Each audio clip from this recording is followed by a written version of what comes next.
दिव्या शिंदे हिला भाऊच्या धक्क्याआधीच बिग बॉसने तिला तिच्या एका खळबळजनक विधानामुळे घराबाहेरचा रस्ता दाखवला आहे।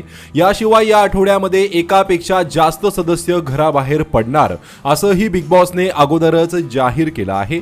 त्यानंतर आता भाऊच्या धक्क्याचा एक प्रोमो समोर आला आहे, ज्यात एका वादग्रस्त स्पर्धकाला रितेश देशमुख झापताना दिसत आहे। त्यामुळे घरातील हाच सदस्य आता घरातून बाहेर पडेल असं म्हटलं जात आहे।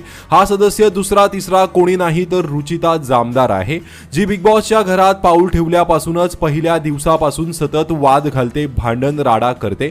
भाऊच्या धक्क्याच्या प्रोमोत रितेश देशमुख म्हणताना दिसतोय, रुचिता या घरातील सगळ्यात मोठा विलन तुम्ही ठरलात। सतत उद्धट वागायचं, टास्क रद्द कसा होईल हेच बघायचं। एकही दिवस तुम्ही असा सोडला नाही जिथे तुम्ही मर्यादा ओलांडली नाही।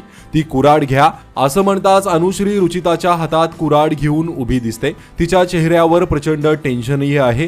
त्यामुळे आता बिग बॉस मराठी 6च्या घरातून बाहेर पडणारी दुसरी सदस्य रुचिता असणार का, हे येणाऱ्या एपिसोडमध्येच दिसेल। दरम्यान रुचिता जामदार बाबत तुमची काय प्रतिक्रिया आहे, कमेंट करून नक्की सांगा। धन्यवाद।